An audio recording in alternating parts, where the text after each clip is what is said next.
बुद्धं नमामि, धम्मं नमामि, संघं नमामि। दोस्तों, आज हम समझेंगे कि सामूहिक पारिवारिक बुद्ध वंदना से क्या आशय है और इस सामूहिक पारिवारिक बुद्ध वंदना के अंतर्गत हमें भगवान बुद्ध की कौन कौन सी वंदनाएं करनी हैं। तो दोस्तों, आइए हम इन दोनों बातों को विस्तार से समझते हैं। सबसे पहले तो हम ध्यान से समझ लेते हैं कि सामूहिक बुद्ध वंदना यानी कि सामूहिक पारिवारिक बुद्ध वंदना का आशय क्या है। यानी कि सामूहिक बुद्ध वंदना से हम क्या समझते हैं। दोस्तों, सामूहिक पारिवारिक बुद्ध वंदना और सामूहिक बुद्ध वंदना एक ही तरह से की जाती हैं।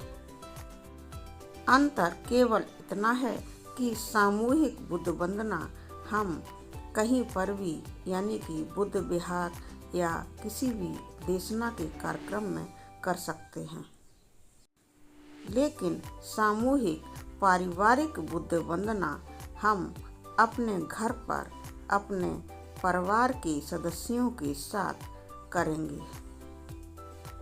पारिवारिक सामूहिक बुद्ध वंदना को हम घर परिवार के सदस्यों के साथ करते हैं और आसपास के पड़ोसी लोगों को भी अपने घर पर बुद्ध वंदना में आमंत्रित करते हैं। तो फिर हमारे परिवार के मेंबर्स के साथ साथ पड़ोसी लोग भी बुद्ध वंदना में शामिल हो जाते हैं और थोड़ा अच्छा माहौल बन जाता है।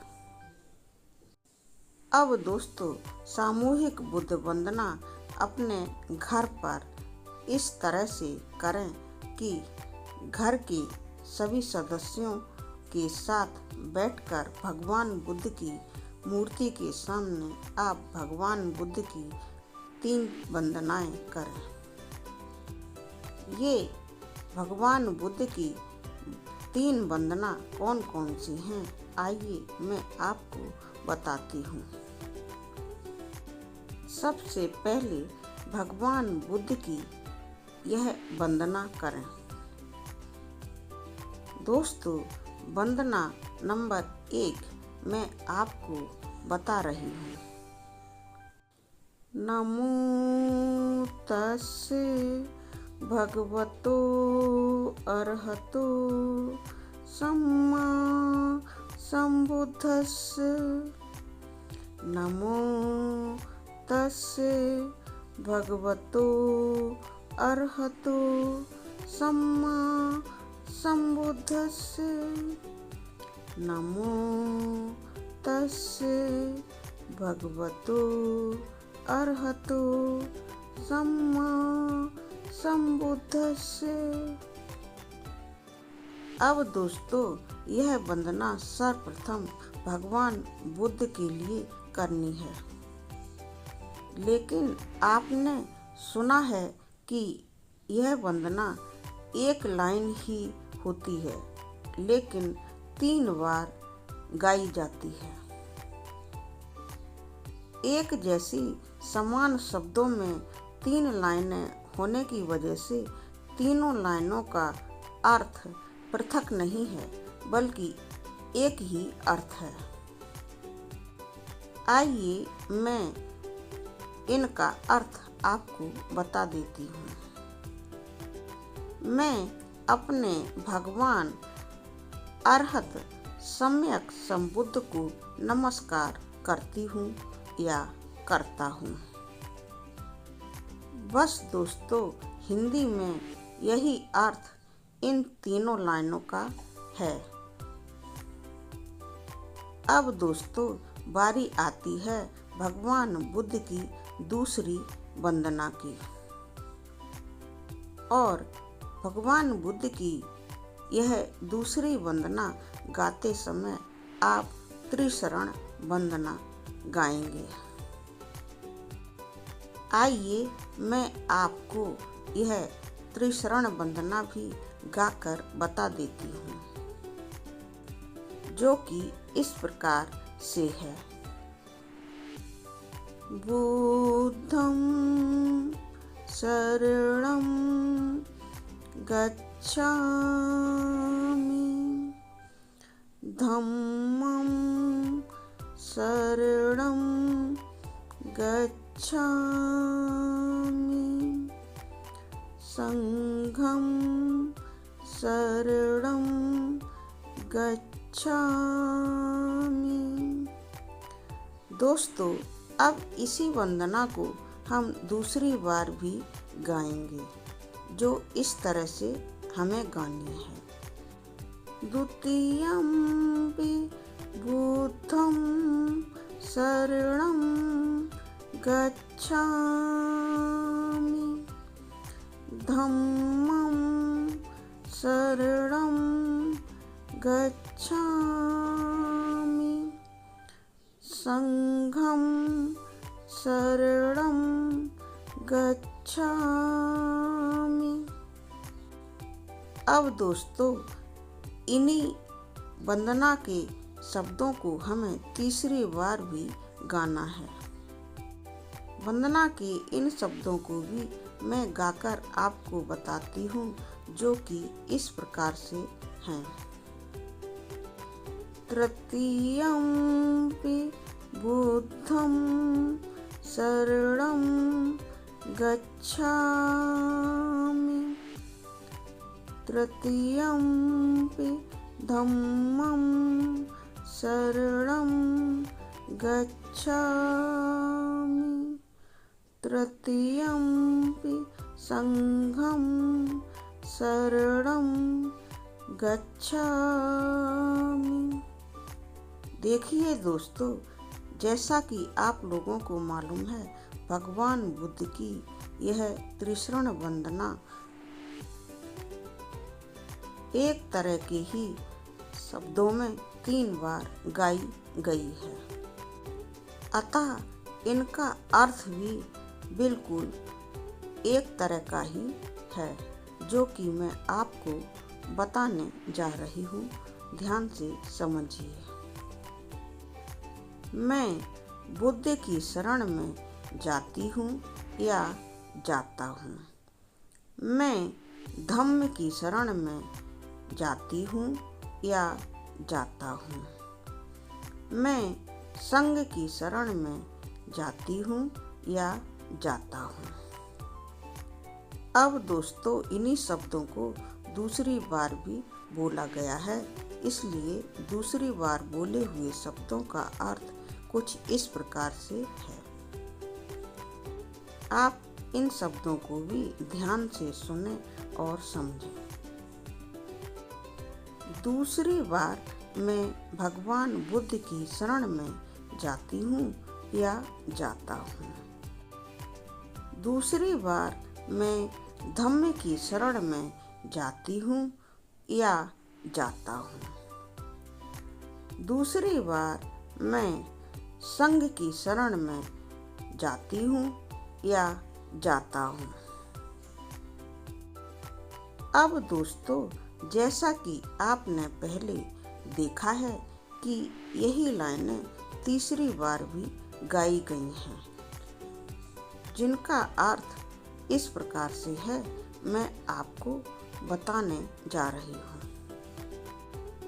तीसरी बार भी मैं बुद्ध की शरण में जाती हूँ या जाता हूँ। तीसरी बार भी मैं धम्म की शरण में जाती हूँ या जाता हूँ।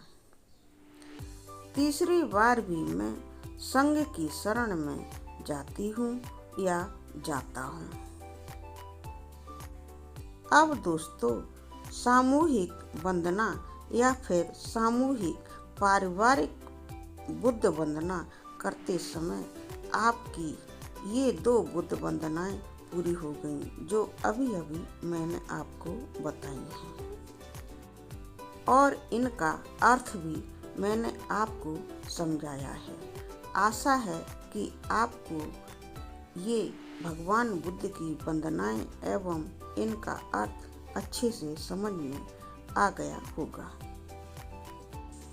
अब दोस्तों, भगवान बुद्ध की तीसरी वंदना आती है और इसका नाम है पंचशील वंदना। दोस्तों, भगवान बुद्ध की यह पंचशील वंदना इस प्रकार से है, ध्यान से सुनिए। पाणातिपाता वेरमणि सिक्खापदं समादियामि आदिन्नादाना वेरमणि सिक्खापदं समादियामि कामेषु मिच्छाचारा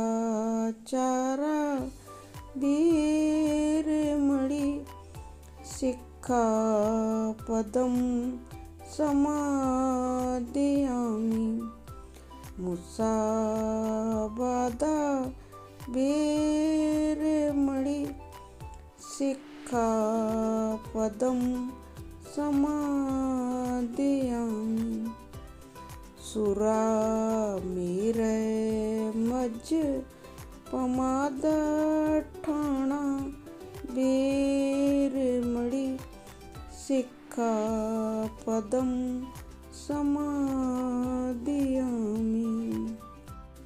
अब दोस्तों, भगवान बुद्ध की पाली भाषा में अंकित इस पंचशील वंदना का मैं आपको हिंदी में अर्थ समझा देती हूँ, जो इस तरह से है। आप ध्यान से सुने और समझें। मैं प्राणी हिंसा से विरत रहने की शिक्षा ग्रहण करता हूँ या करती हूँ। मैं बिना दिए को लेने से या फिर चोरी करने से विरत रहने की शिक्षा ग्रहण करता हूँ या करती हूँ। मैं काम मिथ्याचार से विरत रहने की शिक्षा ग्रहण करता हूँ या करती हूँ। मैं झूठ बोलने से विरत रहने की शिक्षा ग्रहण करता हूँ या करती हूँ। मैं सभी प्रकार की मदिरा एवं अन्य मादक वस्तुओं के सेवन से विरत रहने की शिक्षा ग्रहण करता हूँ या करती हूँ। साधु साधु साधु। अब दोस्तों, भगवान बुद्ध की इन 3 प्रसिद्ध वंदनाओं के अलावा भगवान बुद्ध को हम लास्ट में नमस्कार भी करते हैं। इस प्रार्थना को हम पंचांग नमस्कार कहते हैं। आइए मैं इस पंचांग नमस्कार को भी भगवान बुद्ध के चरणों में समर्पित करती हूँ। बुद्धं नमामि,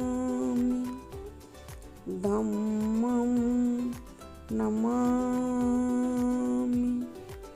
संघं नमामि। साधु साधु साधु। दोस्तों, हमने इस वीडियो में समझा कि सामूहिक बुद्ध वंदना यानी कि सामूहिक पारिवारिक बुद्ध वंदना का मतलब क्या है, और सामूहिक पारिवारिक बुद्ध वंदना करते समय हमें अपने घर में अपने परिवार के सदस्यों के साथ भगवान बुद्ध की कौन कौन सी वंदनाएं करनी हैं। साधु साधु साधु। धन्यवाद।